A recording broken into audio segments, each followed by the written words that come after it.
Virus की दूसरी लहर से बाहर निकले हुए अभी कुछ ही समय बीता है कि देश में फिर से कोरोना वायरस संक्रमण की तीसरी लहर आने की खबर सुनने में आने लगी है। दरअसल कोरोना वायरस की तीसरी लहर आने को लेकर इन दिनों काफी खबरें चर्चा में हैं।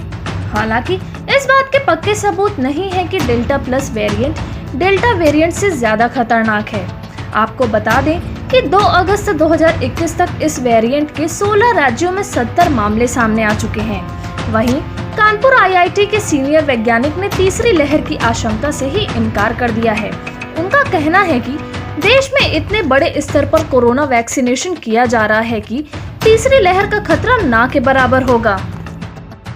आपकी जानकारी के लिए बता दें कि इस बात का दावा केंद्रीय गृह मंत्रालय के तहत national institute of disaster management की एक रिपोर्ट में किया गया है।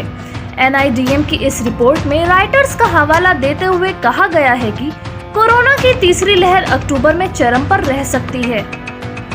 वहीं WHO की वैज्ञानिक सौम्या स्वामीनाथन ने भारत में कोरोना की तीसरी लहर को लेकर क्या कुछ कहा है, आप भी सुनिए।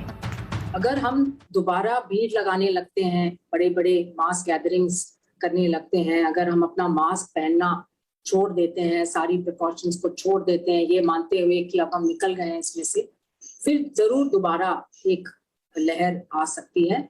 और ये लहर शायद सारी भारत में नहीं होगी जिस तरह से दूसरी लहर हुई थी, क्योंकि कई पॉकेट्स में अब इम्यूनिटी बढ़ गई है लोगों की, परंतु कुछ कुछ क्षेत्रों में कुछ राज्यों में ये लहरें आती जाती रह सकती हैं। तो एक तो हमें डेटा के ऊपर काफी नजर रखनी पड़ेगी कि टेस्ट कितनी हो रही हैं, टेस्ट पॉजिटिविटी रेट कितना है, उस जिले में कितने अस्पताल के बेड भर रहे हैं, क्या ये रेट्स घट रहे हैं या बढ़ रहे हैं।